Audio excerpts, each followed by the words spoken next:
న్యాయాధిపతులు 18వ అధ్యాయము మొదటి 6 వచనాలు ధ్యానించుకుని యవనస్తుల కూడికను ముగించుకుందాం. ఆ దినములలో ఇశ్రాయేలుకు రాజు లేడు, మరియు ఇశ్రాయేలు గోత్రములలో ఆ దినం వరకు దానియేలు స్వాస్థ్యం పొంది ఉండలేదు గనుక ఆ కాలమున తాము నివసించుటకు తమ స్వాస్థ్యము వెదుకొనుటకై వారు బయలుదేరి ఉండరు. 17వ అధ్యాయంలో కూడా ఆ దినములలో రాజు లేడు కనుక మీకా అనున్నప్పుడు ఎఫ్రాయిమీయుల మన్యదేశంలో నుండెను. అతడు తన తల్లిని చూచి నీ వద్ద నుండి తీసుకొని రూకలు అనగా నీవు ప్రయాణం చేసి నా వెనుకడులో మాట్లాడిన ఆ 1,100 వెండి రూకలు నా యొద్ద నున్నవి, ఇదిగో నేను వాటిని తీసుకుంటున్నానని ఆమెతో చెప్పగా అతని తల్లి నా కుమారుడు యెహోవా చేత ఆశీర్వదింపబడుగాక అనెను. ఇక్కడ ఆ దినముల్లో ఇక్కడ 6వ వచనం చూస్తే 6వ వచనంలో కూడా 17:6లో ఆ దినములలో ఇశ్రాయేలుకు రాజు లేడు, ప్రతివాడును తన ఇష్టానుసారముగా చేసుకునే. సామెతల గ్రంథం 11:14 ఏముంటుందంటే నాయకులు లేని జనము చెడిపోవును. నాయకులు లేని జనం ఎటువంటి నాయకులు? నీతి న్యాయాలను అనుసరించి తాము నడుచుకుంటూ ఇతరులను కూడా నడిపించే నాయకులు కావాలన్నమాట. ఆ నాయకులు సరైన వారు కాకపోతే ఏం చేస్తారు? అందరినీ కూడా రాంగ్ రూట్లో నడిపిస్తారు. ఇప్పుడు రాజు లేడు కాబట్టి ఎవరిష్టానుసారంగా వాళ్ళు నడుచుకుంటున్నారు. కాబట్టి పైన 17 అధ్యాయంలో కూడా అదే జరిగింది. ఇక్కడ మీకా అను ఒకడు తన తల్లి, తర్వాత యూదా బెత్లెహేం నుండి వచ్చిన ఆ యవనుడైన లేవీయుడు. సో వీళ్ళందరూ కూడా అదే పరిస్థితిలో ఉన్నారు. ఎవరిష్టానుసారంగా వాళ్ళు వెళ్ళిపోతున్నారు అన్నమాట. మనం కూడా యేసుక్రీస్తు ప్రభు యొక్క నాయకత్వంలోనికి రానప్పుడు, యేసు ప్రభు యొక్క అధికారంలోనికి రానప్పుడు, యేసుక్రీస్తు ప్రభుని రక్షకుడిగా అంగీకరించినప్పుడు మనం కూడా ఎటు పడితే అటు నడుచుకునేవాళ్ళం. ఇప్పుడు కూడా అలాగే చేస్తున్నాం లేదా? అప్పుడు ఏం చేస్తాం? ఎటు పడితే అటు నడుచుకున్నాం. ఇప్పుడు ఏంటంటే యేసుక్రీస్తు ప్రభు అనే మన ప్రధాన కాపరి దగ్గరికి మన కొరకు ప్రాణం పెట్టి తిరిగి లేచిన మంచి కాపరైన యేసు ప్రభు దగ్గరికి వచ్చాం. సాతాను ఉరి నుండి, చెర నుండి మనల్ని విడిపించాడు, తన మందలో చేర్చుకున్నాడు. యేసు ప్రభు మంద ఎప్పుడు కూడా తన స్వరాన్ని వింటుంది. యేసు ప్రభు మంద ఎప్పుడు కూడా యేసు ప్రభు అనే మంచి కాపరిని, ప్రధాన కాపరిని అనుసరిస్తుంది, వెంబడిస్తుంది అన్నమాట. యేసు ప్రభు కూడా తన శిష్యుల్ని ఏర్పాటు చేసుకున్నప్పుడు మీరు నన్ను వెంబడించుడే అని చెప్పాడు. అర్థమైందా? మనుషులకి ఎప్పుడూ కూడా ఏంటంటే వారు లీడింగ్ పొజిషన్ తీసుకుంటారు. తెలిసినా తెలియకపోయినా, నాయకులుగా వారిని నియమించినా లేకపోయినా కూడా కొన్నిసార్లు బలవంతంగా సెల్ఫ్ స్టైల్గా చేస్తాం. మానవ నైజం అది, అట్లా చేయటానికి వీలు లేదు. దేవుడు మోషేని పిలిచినప్పుడు, మోషే పిలిచినప్పుడు ఒకలాగుంది ఆయన ప్రవర్తన, పిలవకుండా తాను చేశాడు కదా. ఐగుప్తులో ఉన్నప్పుడే సేవ స్టార్ట్ చేశాడు. హెబ్రీలకి వారికి క్షేమాన్ని చూడాలని వారి కొరకు ఏం చేశాడంటే బయటికి వెళ్ళి చూసినప్పుడు ఇద్దరు పోట్లాడుకుంటున్నారు. ఒకళ్ళెవరు? ఐగుప్తేయుడు, హెబ్రీయుడు. ఈయన ఎవరి పక్షంగా ఉన్నాడు? మోషే గారు హెబ్రీయుడు. ఎందుకంటే తన జాతి కూడా అదే కదా. ఈయన ఏం చేశాడంటే ఐగుప్తేయుడిని చంపేసి ఇసుకలో పాత పెట్టేశాడు. ఎడారు కదా, పాత పెట్టేశాడు. రెండో రోజున కూడా మళ్ళీ హెబ్రీయులు ఇద్దరు పోట్లాడుకుంటున్నారు. సో కాబట్టి ఎందుకే అన్నదమ్ములు మీరు ఇట్లా పోట్లాడుకుంటారని చెప్పినప్పుడు, ఎవరు మా మీద నిన్ను అధికారిగా నియమించిన వాడు ఎవరు అని ఇద్దరు కూడా ఎదురు తిరిగారు. నిన్న ఐగుప్తేయుని చంపినట్టు మనం చంపుతామని అంటే ఐగుప్తేయుని చంపినప్పుడు ఇతడే అన్నమాట కదా. ఐగుప్తేయులతో పోరాడుతున్నాడు, ఇంకెవరితో పోరాడుతున్నాడు? సామాన్యమైన వాళ్ళు కాదు. అందుకనే ఇశ్రాయేలు సామాన్యమైన వాళ్ళు కాదు. అట్లే మనం దేవుని బిడ్డలమైన మనం ఎవరితో పోరాడాలి? శత్రువుతో పోరాడాలి. ఎవరి శక్తితో, ఎవరి అధికారంతో పోరాడాలి? యేసు ప్రభు అధికారం. నేను చేతకాని వాళ్ళని చెప్పాలి. అందుకనే ఆ సంగతి తెలిసిపోయిందని మోషే ఐగుప్తు నుంచి 40 ఏళ్ల వయసులో పారిపోయాడు అనమాట. ఎక్కడికి వెళ్ళాడు? మిద్యాన్ దగ్గరికి వెళ్ళాడు. మిద్యాన్లో ఇత్రో ఉన్నాడు. ఇత్రో దగ్గర చేరుకున్నాడు. ఆయన మందను మేపటం మొదలుపెట్టాడు. తన కుమార్తెనిచ్చి సిప్పోరానిచ్చి పెళ్లి చేశాడు. 2 కుమారులు ఆయనకి అక్కడ కలిగారనమాట. అయితే ఇప్పుడు ఇక్కడ రాజగృహంలో ఉన్న వ్యక్తి ఇత్రో దగ్గరికి వెళ్ళినప్పుడు, మిద్యాన్ దేశానికి వెళ్ళినప్పుడు ఏమయ్యాడు? పనివాడయ్యాడు. యేసుక్రీస్తు ప్రభు పరలోకంలో ఉన్నప్పుడు మహారాజు, గొప్ప దేవుడు, మహాదేవుడు, మహాకరుడు, మహోన్నతుడు, పరిశుద్ధుడు, నిత్య నివాసి. ఇక్కడికి వచ్చినప్పుడు ఏమైపోయాడు? దాసుని స్వరూపం ధరించాడు, మానవుడయ్యాడు. ఎందుకయ్యాడు? మనల్ని అందరినీ రక్షించడానికి, సాతాను యొక్క చెర నుంచి విడిపించడానికి, మన పాపాన్ని పరిహారం చేయటానికి, మనల్ని పరలోకానికి తీసుకెళ్ళటానికి, తనతో నిరంతరం ఉండేటట్టు చేయటానికి. తప్పిపోయిన మనం, ఇష్టానుసారంగా నడుచుకుంటున్న మనం, దేవుని యొక్క అధికారంలో లేకుండా ఉన్న మనం, మనల్ని పోషించేవారు సరిగా లేరు. అర్థమైందండి? ఆ మతాల్లో లేరంటే దట్స్ ఓకే, అది తప్పిపోయిన మతం. అయితే ఇప్పుడు ఈవెన్ క్రైస్తవ మతంలో కూడా అవసరాన్ని బట్టి ఏది అవసరమో అది బేసిక్స్ కానీ, మీరు దాంట్లో స్థిరంగా బలంగా ఉండేది కానీ, మీ స్వబుద్ధిని ఆధారం చేసుకుని ఇష్టానుసారంగా తిరిగేటట్టుగా బోధలు ఉండకూడదు. సరే, ఉన్నప్పుడు కూడా చాలామంది ఏం చేస్తున్నారంటే వాటిని పట్టించుకోవట్లేదు. అలాగా ఉండకూడదు. ఎప్పటి నుంచి నేర్చుకోవాలి ఈ మాటలు? అట్లా. కాబట్టి దేవాతి దేవుడై ఉండి ఆయన ఏం చేశాడంటే మానవ స్వరూపము, దాసుని స్వరూపము ధరించుకున్నాడు. రిక్తునిగా చేసుకున్నాడంటే ఆ దేవునికి ఉండవలసిన ఆధిక్యతలన్నీ కూడా పక్కన పెట్టేశాడు. నీ నాకు. కాబట్టి ఇప్పుడు ఎవరి అధికారం కింద ఉండాలి? మనం ఆయన వెంబడించాలి, ఆయన దగ్గర నేర్చుకోవాలి. ఆయన కాడంటే ఆయన అధికారం కిందకి రావాలి. బైబిల్ స్టడీలో కూడా చూసాం కదా ఆనాడు ఎవరి కాడి కిందకి రావాలని చెప్పాడు?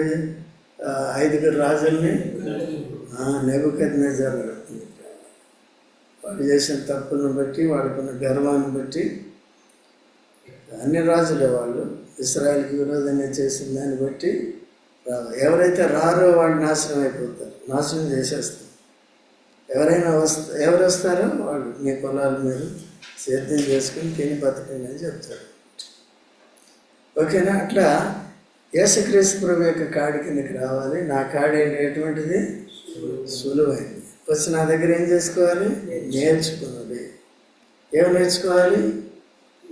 ఆత్మ సంబంధమైన విషయాలన్నీ కూడా నేర్చుకోవాలి.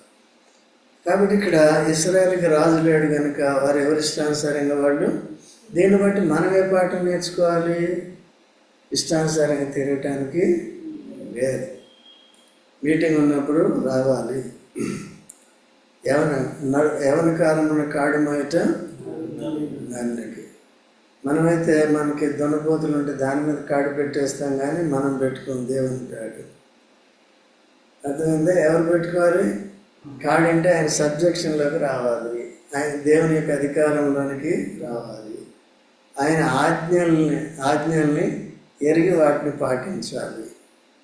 ఇది మన క్షేమం కొరకే. ఓకే అండి?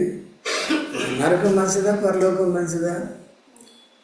సంఘం, దేవుని సంఘం మంచిదా? చర్చి మంచిదా? లోకం మంచిదా? లోకంలో తాత్కాలికంగా శరీర సుఖాలు అనుభవిస్తారు, తర్వాత ఆత్మను పోగొట్టుకుంటారు, నిత్య నరకం. ఇప్పుడు మనల్ని ఏం చేశాడు? ఈ తాత్కాలికమైన అల్పకాల పాపభోగం నుంచి మనల్ని ఏం చేశాడు? మోషే తెలివైనాడు కాదా? మోషే ఏం చేశాడు? అల్పకాల పాపభోగాన్ని విడిచిపెట్టి క్రీస్తు దేవుని ప్రజలతో శ్రమ అనుభవించడం మేలు, దానికి బహుమానం కలుగుతుందని బహుమానం అంది ఏం చేశాడు? ఆయన లక్ష్యం పెట్టి. ఓకే అండి? సో కాబట్టి అందుకనే ఇవన్నీ అటువంటి వారు కూడా మనం వంటి వారే. మోషే కూడా అలాగే తెలియక సేవ చేయటానికి వచ్చి 6 చంపేశాడు కదా, సావుతో స్టార్ట్ చేశాడు సేవ. తర్వాత వచ్చి 80 ఏళ్ళకి 40 ఏళ్ళు ఐగుప్తులో ఉన్నాడు, 40 ఏళ్ళు మిద్యాన్లో ఉన్నాడు, దాసుడిగా ఉన్నాడు, మందలను మేపుకుంటూ వచ్చాడు. కొద్దిగా హీట్ దిగింది, ఉద్రేకం ఏమైంది, మెత్తబడ్డాడు కొద్దిగా. అది లేకపోతే స్వబుద్ధిరేకు వాడు దేవుని మాట ఎవరు వింటారు. అట్లా అర్థమైందండి. నేను కొన్నిసార్లు మాట్లాడుతూ ఉంటాను, సేవ చేస్తూ ఉంటాను. టపు మాట్లాడుతాను. ఇది చేసావా, అది చేసావా, ఇది చేసావు, ఎవరు చేయమన్నాను, దేవుడు చేయమన్నాడు. అమెరికాలో మీ పిల్లలు ఉంటారు, అక్కడికి వెళ్ళిపోవచ్చు కదా, ఇష్టానుసారంగా వెళ్ళిపోవడం ఉంటే వెళ్ళిపోవడమేనా కదా. యశ్వ్రభు మందని వదిలేసాడా ఎప్పుడన్నా? నిన్ను నన్ను వదిలేసాడా? ఆయనకేం పేరు ఉందండి, విడువని విడువైంది. మనమైతే ఏం చేస్తాం, నోసర్లు ఆయన వదిలేస్తాం, ఆయన సంఘాన్ని సహవాసాన్ని విడిచిపెడతాం, వెళ్ళిపోతూ ఉంటాం. జాగ్రత్తగా ఉండాలి. ఓకేనండి. స్థిరమైన పునాది మీద మనం కట్టబడాలి, స్థిరంగా, అప్పుడు స్థిరంగా ఉంటాం. ఓకేనా. కాబట్టి అందుకనే ఇశ్రాయేలుకి రాజు లేడు కనుక వాళ్ళు ఏం చేశారు, ఇప్పటికి 2 తప్పిపోయారు కదా. 17వ అధ్యాయంలో ఎంతమంది ఉన్నారు, మీకా ఒకడు ఉన్నాడు, మీకా తల్లి, ఆ 2 ఒకటే అనుకోండి, ఒక ఫ్యామిలీ. రెండోది ఇక్కడ ఏముంది, బెత్లెహేము నుండి వచ్చిన యోధా బెత్లెహేము వంశస్థుడైన లేవీయుడు ఒకడు ఉన్నారు కదా. వాళ్ళ ఇంట్లో విగ్రహం పెట్టుకుంటే వాడికి డబ్బులు ఇస్తామని చెప్తే ఆ విగ్రహానికి యాజకుడయ్యాడు. ఆ ఇంట్లో విగ్రహం పెట్టుకున్నారు కదా, 200 తులాల 11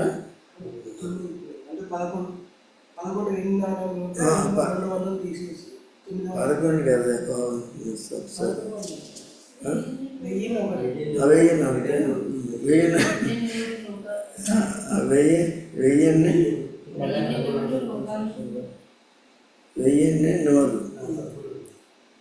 1100 వెండిన రోజుల 1100 అంటే 1100లో 200 కంసాలకి ఇచ్చి విగ్రహం చేశాడు. ఆ విగ్రహాన్ని ఇంట్లో ఒక పూజ గుడి పెట్టాడు. ఆ గుడిలో పూజారి ఎవరు, లేవీయుడు. ఏ లేవీయుడైనా లేవీ వంశంలో పుట్టినవాడు కదా. ఏవో దేవుని కొరకు ప్రత్యేకింపబడిన వ్యక్తి ఇప్పుడు ఏం చేశాడండి, కొద్దిగా ఆలోచించాలి కదా. అట్లే ఈడు 3. 4వది ఇప్పుడు మనం చూసేది ఏంటంటే,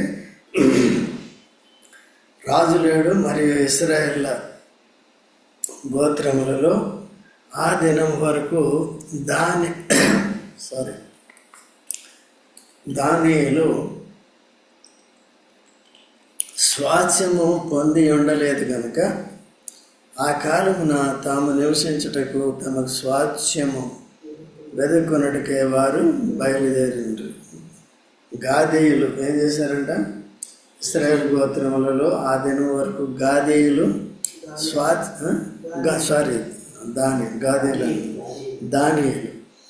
దానియేలు స్వాస్థ్యం పొంది ఉండలేదు కనుక ఆ కాలమున తాము నివసించుటకు తమ స్వాస్థ్యము వెదుకొనుటకై వారు బయలుదేరి.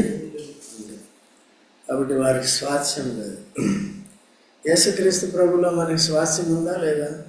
ఏ స్వాస్థ్యం ఉంది? అది ఏం లక్ష్మి, ఏ స్వాస్థ్యం ఉంది? పరలోకపు స్వాస్థ్యం. ఎటువంటి స్వాస్థ్యం అది? అక్షయమైనది, నిర్మలమైనది. ఎక్కడుంది? వెరీ గుడ్, వచ్చావు, దగ్గరికి నుండి వచ్చావు. 4వ వచ్చావు. ఓకే, అర్థమవుతుందండి. ఏ స్వాస్థ్యం ఉంది? అక్షయమైనది, నిర్మలమైనది. ఇక్కడ లేకపోయినా పర్వాలేదు, ఉన్న పర్వాలేదు, లేకపోయినా ఏదో లేకపోతే కొన్ని రోజులు బతికేస్తాం. తర్వాత ఎక్కడికి వెళ్ళాలి మనం? పరలోక. అది ఎటువంటిది? నిత్యమైన స్వాస్థ్యం. యాక్చువల్గా నరకంలో ఉండాలి మనం, నిత్యము కాల్చుండే అగ్నిలో ఉండాలి. దాని నుంచి యేసుప్రభువు విడిపించి ఏం చేశాడు? తానుండే ఆ పరలోక రాజ్యానికి వారసులుగా చేసి ఆ స్వాస్థ్యము మనకుంది. ఇప్పుడు దాని గురించి మనం ఇటు తిరగనక్కర్లేదు. ఏం చేయాలి? సో దేవుడు పెట్టిన దగ్గర నుండి వాక్యాన్ని సరిగా నేర్చుకుంటూ బేసిక్స్ కలిగి ఉండాలి. ఫస్ట్ పునాది ఏంటి? నిర్జీవ క్రియలను విడిచి మారుమనసు పొందటం, సువార్తను అందరి విశ్వాసం, దేవుని వాగ్దానాల మీద విశ్వాసము, నిరీక్షణ కలిగి ఉండాలి. యేసుప్రభు రెండో రాకడ కొరకు సిద్ధపడుతూ మనల్ని మనం పవిత్రపరుచుకుంటూ ఇచ్చిన పరిచర్య మనం చేయాలి. యాజక ధర్మం చేయాలి. యాజక ధర్మంలో అన్నీ వచ్చేస్తాయి కదా. అది ఇంకేమైనా తలాంతులు వరాలు ఇచ్చాడు అనుకోండి, మ్యూజిక్లు, ఇవి పాటలు, వీటిలు ఇవన్నీ కూడా ఏం చేయాలి? సంఘక్షేమం కొరకు చేయాలి, మన సోకుల కొరకు కాదు కదండి.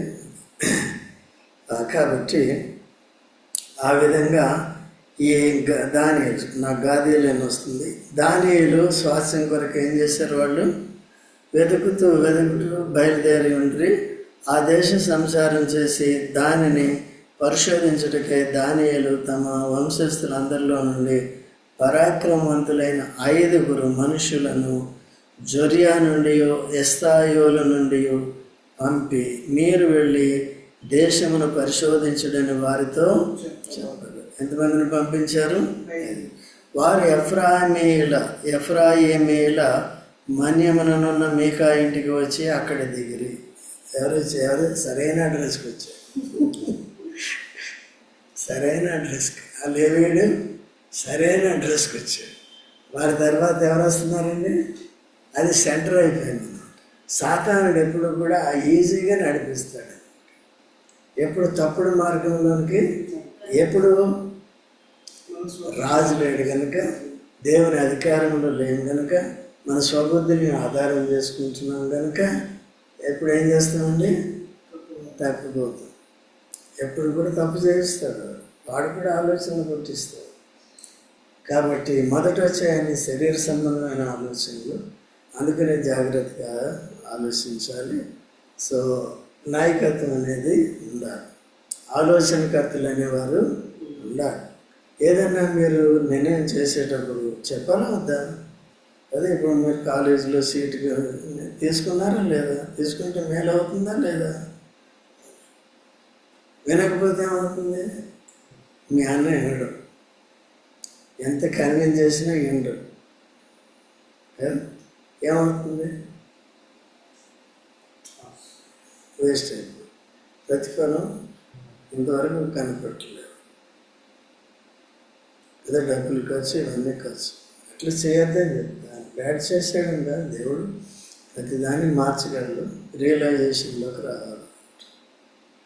ఇంకా లేకపోతే కష్టం అవుతుంది. ఓకే, ఈ లోకంలో ఏదో రకంగా బతికేస్తానే ప్రాబ్లం. ఓకే అండి, అందుకనే జాగ్రత్తగా ఉండి, తప్పిపోతే అటు అక్కడ సెటిల్ అవ్వలేం కెరియర్లో, ఇక్కడ స్పిరిచువల్గా చేసేదంతా ఏం చేసాం మనం? పంపిస్తాం. అట్లా లేకుండా జాగ్రత్తగా ఉండాలి. ఓకే, 5 పంపిస్తే వీళ్ళు కూడా ఎక్కడికి వచ్చారు? మీకా ఇంట్లో ఉంది. ఇంకెవరు ఉన్నారు?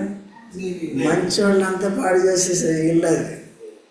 మంచోళ్ళని పాడు చేసే ఇల్లు సహవాసం. అట్లా అందుకని వెళ్ళిన తర్వాత ఏముంది? ఎన్నో వచనం? 3వ వచనం చదువు. వారు మీకా ఇంటి ఉన్నప్పుడు దేవీడైన ఆ యెహోవాని స్వరమును పోల్చి ఆ వైపునకు తిరిగి అతనితో, యెహోవా నిన్ను ఇక్కడికి రప్పించాడు, ఈ చోటులో నీవేమి చేయుచున్నావు, ఇక్కడ నీకేమి కలిగి ఉన్నదని అడగరా. చూసారా, ఈ స్పై వచ్చేసి వాళ్ళు ప్రశ్నలు అలా ఉంటాయి అన్నమాట. ఇంటరాగేషను అట్లా. మనమేం అడగం కదా, గుడ్డైతే చేలో పడినట్టు చేసేస్తాం. కొనే దగ్గర, తెచ్చే దగ్గర, ఇచ్చే దగ్గర కొద్దిగా మైండ్ పెట్టాలి కదా. మైండ్లో ఎక్కడుంటాయి నాకు అర్థం కాదు. ఎంత చెప్పినా అసలు చేసేది చేస్తానే ఉంటారు. కాబట్టి అట్లా ఉండకూడదు. ఏం చేయాలి? ఇలాంటి మైండ్ ఉండాలి. ఎలాంటిది? ప్రశ్నించి తెలుసుకున్నాను. ఓకే, ఏమైనా నువ్వు ఎందుకు వచ్చావు ఇక్కడికి? నువ్వేం చేస్తున్నావు ఇక్కడ? అది వాకింగ్ చదివినప్పుడు కూడా ఏ విషయంలో ఉంది, ఎందుకు ఉంది, నాకేం బాధ కలుగుతుంది, దీంట్లో నాకు సంబంధించిన బాధ ఏముంది, ఇవన్నీ కూడా దేవుని వాక్యాన్ని విన్నప్పుడు కానీ చదివినప్పుడు కానీ ప్రశ్నలు వేసుకుని అప్లై చేసుకోవాలన్నమాట. ఎందుకు? వీళ్ళకి ఏం కావాలంటే వీళ్ళకి స్వాస్థ్యం కావాలి. స్వాస్థ్యం కావాలంటే ఎవరు ఇవ్వాలి? దేవుడు ఇవ్వాలి. దేవుడు ఇవ్వాలంటే ఏం చేస్తున్నారు వీళ్ళు? మనుషుల్ని ఆశ్రయిస్తున్నారు. బాగా చెప్పారు కదండి. అయ్యా మనుషుల్ని ఆశ్రయిస్తున్నారు, విగ్రహాలు. తప్పిపోయిన దేవుని సంకల్పం తప్పిపోయిన వాళ్ళని అడుగు. ఓకేనండి. ఆ తర్వాత చదువు. అతడు మీకా తనకు చేసిన విధము చెప్పి, మీకా నాకు జీతం ఇచ్చుచున్నాడు, నేను అతనికి యాజకుడుగా ఉండాలని వారితో చెప్పాను. అప్పుడు వారు, మేము చేయబో పని శుభమో కాదో మేము తెలుసుకున్నట్లు దయచేసి దేవుని మీద విచారించుకొని అతనితో అనగా, ఆ యాజకుడు క్షేమంగా వెళ్ళుడి, మీరు చేయబో పని యెహోవా దృష్టికి అనుకూలమని వారితో చెప్పాను. సో అది వచ్చే వారంలో మిగతా వచనాల్లో ఏం జరిగింది అనేది మనకి తెలుస్తుంది. ఈయన ఏం చేశాడు? మీరు క్షేమంగా వెళ్ళండి, మీరు చేయబోయే పని యెహోవా దృష్టికి అనుకూలమని వారితో చెప్పాను. యెహోవా దృష్టికి అనుకూలమని చెప్పాను. ఇది చెప్పింది నెరవేరుతుందో లేదనేది వచ్చే వారం మనం చూస్తాం. కాబట్టి మనం కూడా ఈ లేవేని స్థితిలో గడిపామనుకోండి, మనకు కూడా అనేకమైన ఆలోచనలు వస్తాయి. నీ సీనియారిటీని బట్టి, లేకపోతే నీకు దేనన్నా పలుకుబడిని బట్టి నీ దగ్గరికి వచ్చి సలహాలు చెప్పినప్పుడు ఎలా ఉంటుంది? యాజకుడు చెప్పినట్టుగా ఉంటుంది. తప్పుడు ప్రవక్తలు ఏం చెప్తారు? కీడుని మేలని చెప్తారు, మేలుని కీడని చెప్తారు. అలాగే ఇశ్రాయేలు అందరినీ మోసం చేస్తారు కదా. ఈ లోకంలో ఉన్న మతాలన్నీ మనుషులు ఏం చేస్తున్నాయి? మోసంలో బంధించారు. వాడు మోసపోయారు. నాయకులు, నడిపించే నాయకులు, బోధించే బోధకులు కదా, లౌకిక జ్ఞానాన్ని బోధిస్తారు కదండి. చనిపోయిన తర్వాత ఏముందో ఏంటో, ఏం జరుగుతుందో, దేవుని తీర్పులేంటి, దేవుని అంటే ఎవరికి తెలియదు. అయితే దేవుని దయ వల్ల మనకు ప్రత్యక్షపరిచాడు. సత్యవాక్యం బైబిల్ మనం ఎరుగుతున్నాం కాబట్టి, నేర్చుకుంటున్నాం కాబట్టి ఎప్పటికప్పుడు ఏం చేయాలి? మనం సత్యంలో నుండి సర్వసత్యంలోనికి వెళ్ళాలి. ఎప్పుడైతే డీవియేట్ అయిపోతామో స్టాగ్నేట్ అయిపోతాం. స్టాగ్నేట్ అయిపోవడం అంటే అర్థం ఏంటి? అక్కడ ఆగిపోయిన నీరేమవుతుంది? పాసిపోతుంది, మురికి అయిపోతుంది, మారా అయిపోతుంది కదా. ఇశ్రాయేల్ ఐగుప్తు నుంచి దాటి వచ్చిన తర్వాత ఏమన్నా ఎర్ర సముద్రం ఏ అనుభవంలోకి వచ్చారు? మారా. ఏముంది అక్కడ? చిన్న నీళ్ళకు ఉంటుంది. వాటికి దప్పికేస్తుంది న్యాచురల్. ఏముందండి అక్కడ? నీళ్ళు, స్టాగ్నేటెడ్ వాటర్ ఉంది, స్టింకింగ్ వాటర్ ఉంది, తగ్గలవి కానీ దప్పిగా ఆగలేకపోతున్నారు. వారితో పాటు పిల్లలు ఆడవాళ్ళు అందరూ ఉన్నారు. అటువంటి అరణ్యంలో దేవుడు వారిని పరీక్షించాడు. అప్పుడు వారు గొణుకుతున్నప్పుడు, సాగుతున్నప్పుడు దేవుని కృప అంటే ఒక మొక్కని, పచ్చటి కొమ్మని తీసి దాంట్లో నరికి వేయమని చెప్పారు. ఈ పచ్చనిదే కృపకి గుర్తు, దేవుని కృపకి గుర్తు. వెంటనే ఇదే చూపించట్లు వేసిన విశ్వాసం లేదనుకోండి, చెట్టు వేస్తే అయిపోతుందా అంటాం కదా. అనేకమైన ప్రశ్నలు వేస్తాం. అయితే మోషే అట్లాంటి వాడు కాదు. ఏం చేశాడు? దేవుడు చెప్పినట్టుగా చేశాడు. చెప్పినట్టు చేస్తే ఏమవుతుంది? పని అవుతుంది. చేపలు వాళ్ళు ఇష్టానుసారంగా వేసారు. ఎన్ని పడ్డాయి? ఏం మిగిలింది? ప్రయాసం. రాత్రి అంతా ప్రయాసం పడ్డాను. ఎవరు పడుకున్నారు? నిన్ను పిలిచింది దేనికి? నన్ను వెంబడించడానికి, నేను చెప్పిన పని చేయలేదు. నువ్వేం చేస్తున్నావు అంటే, నేను పోషించలేదా నా పని చేస్తే? అట్లా ఉంటే మనం ఎప్పుడు వీఆర్ ట్రాన్స్ఫార్మ్ కాలేదు. ఇంకా స్పిరిచువల్ లైఫ్లో స్టాగ్నేట్ అయిపోతుంది. స్టాగ్నేట్ ఇంగ్లీష్లో కాంప్లసెన్సీ అంటారు కదా. కాంప్లసెంట్ అయిపోతుంది అంటే అక్కడ స్టాగ్నేట్ అయిపోతుంది. చాలు, ఇది చాలు, అట్లా లేకుండా ముందుకు సాగాలి. ఓకే, ఏం పొందాలి? చివరికి పరలోక స్వాస్యాన్ని పొందాలి. వచ్చేవారు మేము విషయాలు చూసుకుందాం. ప్రభు చిత్తం అయితే ప్రార్థన చేసుకుందాం.